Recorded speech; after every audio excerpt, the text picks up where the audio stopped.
E aí, pessoal, tudo tranquilo, tudo bom? Hoje nós vamos dar sequência ao trabalho de direito eleitoral. Então, o assunto que eu quero abordar hoje com vocês é partidos políticos. Roda a vinheta.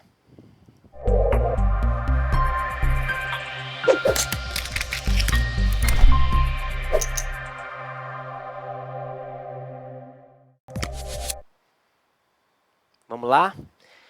Pessoal, é o seguinte, como eu tenho já experiência fui chefe de cartório eleitoral, a gente pode conversar com relação a isso com um pouco mais de praticidade com relação ao material que eu vou disponibilizar para vocês no site. É o seguinte, se você gostar dessa aula, dá uma curtida aqui. Se você gostou e tem algum amigo que é interessado em direito eleitoral, compartilha com ele. Faz isso, ajuda a gente aqui, que é desse jeito que a gente cresce. A minha razão de estar aqui é você, então é por isso que eu peço isso a você. E eu acho que quase todo mundo que tem canal aqui no YouTube também faz esse mesmo pedido. Se gostou, dá um legal aqui embaixo, tá ok? Eu agradeço a vocês pela audiência. Vamos lá. Para começar, a gente vai falar sobre partidos políticos. E o que eu quero falar com vocês é o seguinte. Existem duas maneiras de visualizar esse assunto. A maneira teórica, que é aquela que a gente encontra nos manuais de direito eleitoral. E deixa eu mostrar aqui, já pegar um. Ó, eu tenho aqui um manual super atualizado. Eu gosto muito desse livro daqui, de Roberto Moreira de Almeida. Gente, eu recomendo esse livro a quem assim interessar pela Juspodium, livro muito bom. E existe uma segunda maneira de visualizar esse assunto de partidos políticos, que é uma maneira muito mais prática, que é aquela laboral, aquela que a gente vê no dia a dia no cartório eleitoral. Mas antes disso, vamos começar com os slides. Direitos políticos, ó. Passando aqui, primeiro, não há como fugir ao conceito de partidos políticos. O conceito de partidos políticos a gente pode encontrar vários nos diversos manuais de direito eleitoral, o Gesário Gomes, Roberto Moreira de Almeida, e assim vai. Mas eu creio que os melhores conceitos que nós encontramos são dos constitucionalistas, ou seja, daqueles professores mais especializados que tratam sobre direitos políticos na própria Constituição e no direito constitucional. Então eu peguei um muito bom, que é do professor Adila Lamego Bulos, que diz o seguinte: partidos políticos são associações de pessoas unidas por uma ideologia ou interesse comum, que organizadas estavelmente estavelmente, influenciam a opinião popular e a orientação do país. Veja, a gente precisa, na minha dissertação de mestrado, eu criei um conceito de reforma política a partir de partidos políticos. Ou seja, existem alguns temas que são afetos à teoria geral de direitos políticos, principalmente a partidos políticos, que é essa parte ideológica que a gente encontra de associação de pessoas. Claro que para fazer uma associação de pessoas, você vai ter todo um aparato jurídico legal para a constituição dessas pessoas jurídicas. Mas os partidos políticos, eles têm uma peculiaridade ainda mais interessante, que é justamente o quê? O cunho ideológico e o interesse comum em partilhar essa ideologia. Nós não vamos aqui utilizar o partido político como pessoa jurídica para angariar recursos, oferir lucros, mas muito pelo contrário, é uma pessoa jurídica que não vai ter essa finalidade teórica, certo? É uma finalidade de partilhar ideologia, de partilhar pensamentos em comum, de maneira estável, exercendo aquilo que de mais importante existe dentro de uma democracia e dentro do padrão de democracia ocidental, que é justamente a liberdade de expressão. Não deixem de beber água, viu? Principalmente em épocas de pandemia. O vírus só atua em sangues ácidos. Cuidado. Então é isso. Partidos políticos, como o próprio conceito coloca aqui, são associação de pessoas unidas por uma ideologia e um interesse comum. Eu tenho que ter interesse comum e associação de pessoas organizadas estavelmente para influenciar a opinião popular e a orientação do país. O partido político ele vai ter também um objetivo de chegar ao poder e de se manter ao poder dentro de um período de tempo. Em democracias há essa alternância de poder e também há a possibilidade de alternâncias de ideologias políticas. Não existe uma atuação não ideológica. Todo partido político, toda pessoa, todo homem que atua no meio político, ele tem uma ideologia. Inclusive a de professar que não tem ideologia já é uma ideologia. Então isso é um ponto interessante a se pensar. Agora, percebam uma coisa. Partidos políticos, existe estrito senso, ou seja, indo além, indo um pouco mais além daquilo que a ideologia da ciência política coloca, partidos políticos dentro do Brasil têm uma base legal para a sua conformação, que é justamente o que eu vou mostrar agora nesse slide. A Lei 9096 de 95 e a Resolução TSE 23571 de 2018.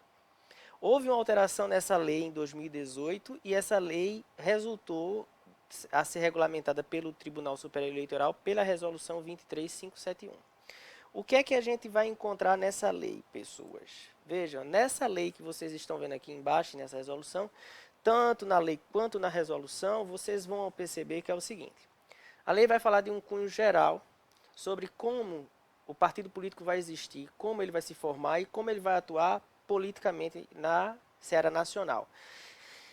Regional, que é o estado, e local, que é o município. Agora, a resolução do TSE ele vem para esmiuçar, ou seja, aquele poder regulamentador que a gente encontra no artigo 23, incisos 9 e 12 do Código Eleitoral. O Código Eleitoral, para lembrar, o inciso 9 é o poder regulamentar do TSE por meio de resolução, e o inciso 12, consultas. Então, a gente usa esses dois incisos para ter uma resposta e ter uma regulamentação. É sempre importante ter em mente esses dois incisos quando atuamos na área de direito eleitoral. Então, a lei que vocês estão vendo aqui trata justamente sobre partidos políticos. Logo abaixo, nós temos a resolução que trata sobre a organização e como essa legislação vai ser aplicada no âmbito administrativo dos tribunais regionais eleitorais e do Tribunal Superior Eleitoral. O interessante é o seguinte, é como é que eu vou montar um partido político. Aí, ó, vem aí. Existe um passo a passo, eu vou tirar aqui meu rosto somente para vocês verem. Existe um passo a passo para a formação dos partidos políticos no Brasil. Primeiro é a criação. Mas a criação de quê, professor? A criação do partido político como pessoa jurídica. Eu vou ter aqui o partido como pessoa jurídica. Ele vai atuar como PJ. Então, antes dele ser um partido político, como a gente conhece em direito eleitoral, ele antes é uma pessoa jurídica. Essa pessoa jurídica ela vai ter uma existência igual a qualquer outra pessoa jurídica. Mas, inclusive, se não conseguir chegar nos próximos passos, não vai deixar de ser pessoa jurídica. O primeiro é a criação. A criação de quê? A fundação por, no mínimo, 101 eleitores com domicílio eleitoral em pelo menos um terço dos estados. Se nós temos 26 unidades federativas, eu tenho que dividir aqui um terço e encontrar. Ou seja, eu tenho que ter pelo menos em 8 estados esses 101 eleitores distribuídos. Certo? Agora, eu preciso também, como formador do partido, no ato da criação da personalidade jurídica, ou seja, da pessoa jurídica no cartório de registro de pessoas jurídicas, eu tenho que ter a elaboração de um programa de partido, um programa de partido político. E um estatuto partidário, ou seja, administrativamente, eu vou ter que ter como dizer como é que o partido vai organizar os seus diretórios municipais, os seus diretórios regionais, como vai eleger a sua diretoria, como vai se manter financeiramente, por onde é que vai buscar os recursos, além do fundo partidário. Criar a fundação de estudos políticos, que às vezes é interessante se ter, e isso vai ter que ter uma conexão entre a Lei 9096 de 95, a resolução do TSE, a 23571 de 2018 e o Estatuto do Partido. Então, isso daqui a gente já vai conformando a estruturação da pessoa jurídica partido. Então, depois que eu tenho a criação da personalidade jurídica, em par e passo, eu vou também ter a eleição dos dirigentes do... Oi? Eu vou ter a eleição dos dirigentes de quê?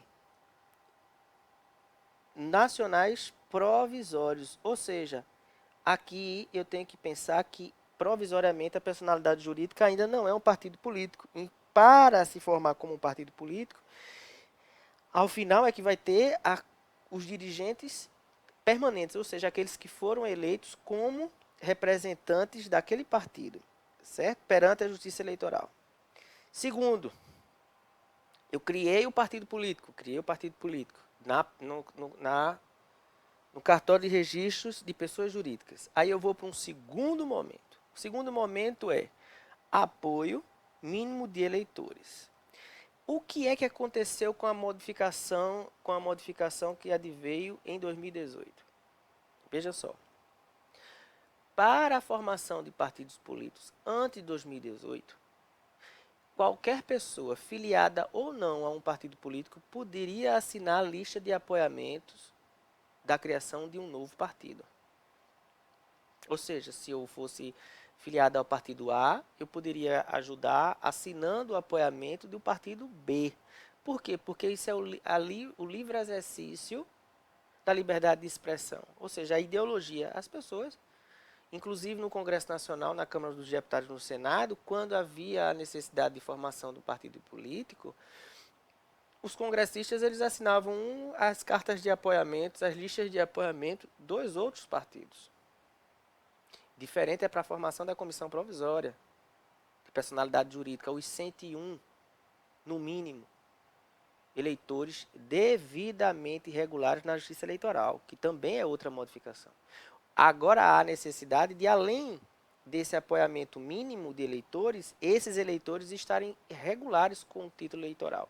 Da mesma maneira como a gente tem que encontrar essa regularidade na propositura de ação popular. Se eu serei o proponente de uma ação popular, no sentido estrito de cidadania, ou seja, que tem uma inscrição eleitoral, para que essa ação popular ela tenha um impulso oficial da justiça para frente, ou seja, um prosseguimento, há necessidade de o propositor da ação, ou seja, a pessoa, o sujeito ativo, o proponente, seja eleitor e esteja devidamente registrado e devidamente regular e quite com a Justiça Eleitoral. Lembrando a vocês o seguinte, regularidade não é sinônimo de quitação. Os dois institutos jurídicos, eles devem se encontrar na mesma pessoa na medida do possível. Regularidade é, eu ainda estou com meu título, minha inscrição eleitoral ativa. Eu faltei 2 eleições, eu não justifiquei, mas eu estou regular.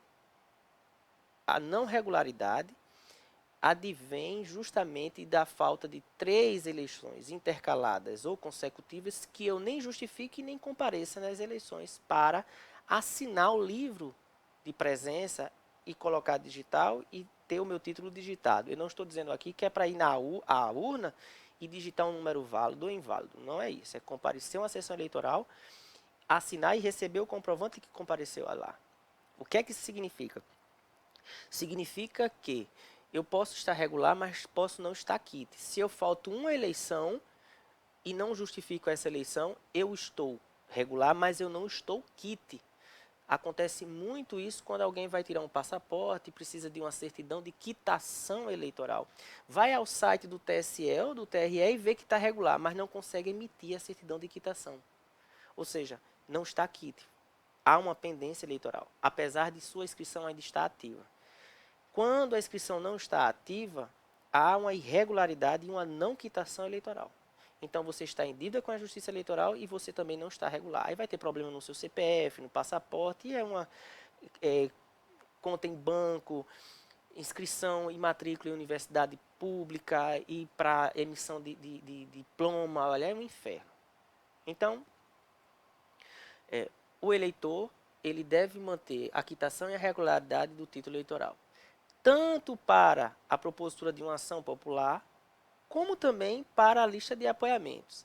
E outra modificação que veio para diminuir a quantidade de formação de partidos políticos, criação de partidos políticos, que é justamente o eleitor que se propõe a apoiar em uma lista de apoiamento ou partido político em formação, ele não pode ser filiado a um outro partido político. Ou seja, ele não pode ter afiliação em um partido A, B ou C, se eu estou formando o partido D. Professor, ok, eu entendi. Então, a pessoa que vai apoiar o partido político agora não pode ser mais filiada a partido algum. Não. E ele tem que ter regularidade e quitação eleitoral, correto? Correto. Quem é que faz isso? O partido político, ele dentro desse mínimo que eu vou mostrar aqui a vocês, 0,5% dos votos da última eleição geral para a Câmara dos Deputados, ou seja, só contabiliza os votos para deputado federal em todo o território nacional, ou seja, eu vou pegar cada um dos estados, Rio de Janeiro, São Paulo, Paraná, Pernambuco, Bahia, Acre, Rondônia, Roraima, eu vou somar todos os votos para deputado federal válidos e vou fazer esse percentual. E tem uma numeração. Digamos que sejam 104 milhões de eleitores válidos para deputado federal. Na última eleição. 1% dá 1 milhão e 40 mil.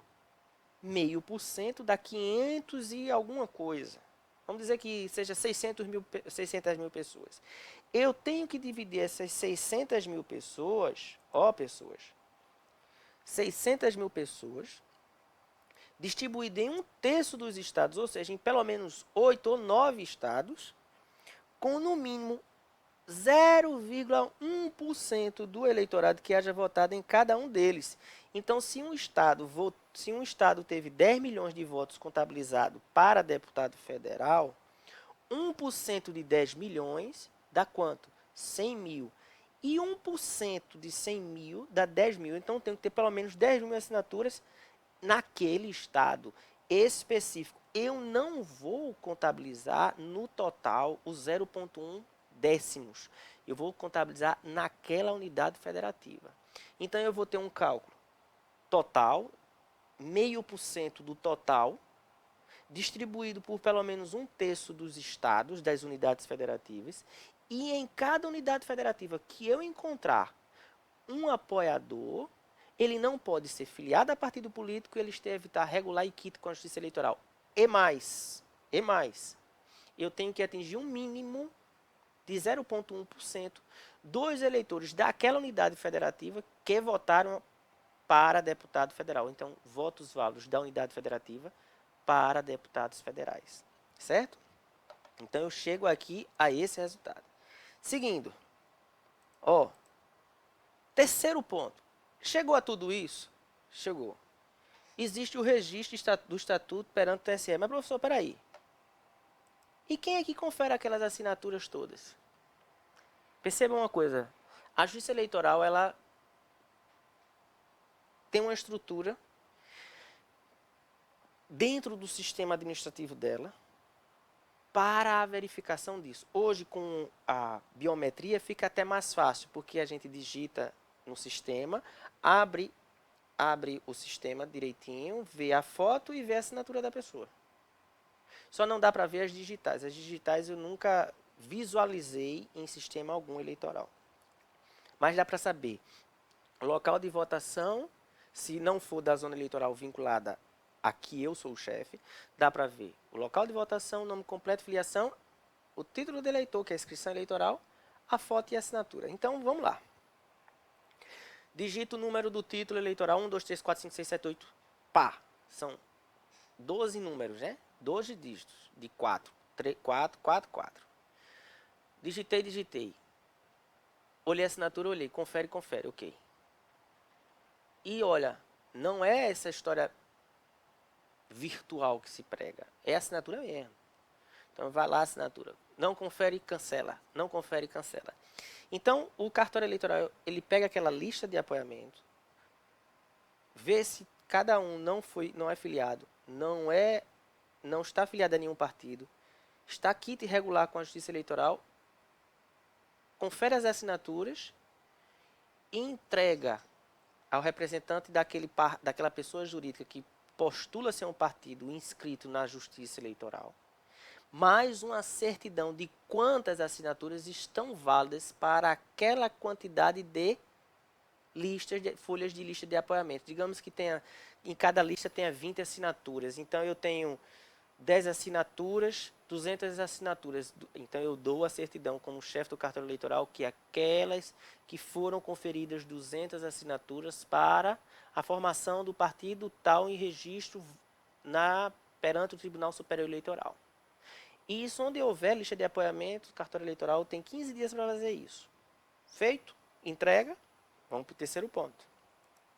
Terceiro ponto, registro do estatuto perante o TSE. O que é importante saber aqui? Olha, primeiro, o partido vai ter que levar o exemplar autenticado do programa e dos estatutos partidários. Ou seja, eu tenho o estatuto, o programa e entrego junto com a certidão do cartório de registro civil da pessoa jurídica, dizendo que ele é PJ, que ele está devidamente registrado no cartório de registro civil de pessoas jurídicas. Terceiro ponto, a certidão, aquelas benditas certidões dos cartórios eleitorais que comprovem ter agremiação partidária obtido o apoiamento mínimo de eleitores, ou seja, ele vai somar todas as certidões e vai entregar à Justiça Eleitoral no TSE para a formação do partido político. Eu ainda coloco aqui que ele deverá ter sede na capital federal.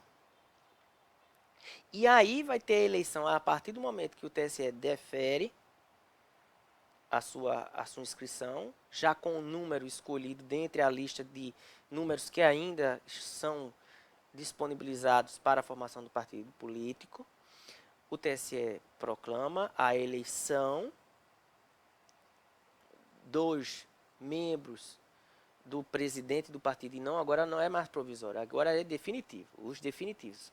Presidente, tesoureiro e conselho de fiscalização e conselho curador do partido político. Está formado o partido político aí. Agora, é importante saber uma coisa interessante. O professor é obrigado a ter comissões nos estados? Não, não é obrigado a ter comissões nos estados. Mas para os partidos políticos lançarem candidatos em cada unidade federativa, seja ela estadual ou municipal, ele deve ter uma comissão provisória formada naquele município. Para quê? Para que haja representação perante a Justiça Eleitoral local. Quando eu digo local, eu digo no âmbito do estado e no âmbito dos municípios. Beleza? Espero que vocês tenham gostado dessa dica. Tá aí como me encontrar nos canais, no Facebook, no Instagram, no Twitter, no LinkedIn e aqui no YouTube. Ou então no meu site www.guerranosestudos.com. Valeu, pessoal, muito obrigado e até a próxima, se Deus quiser.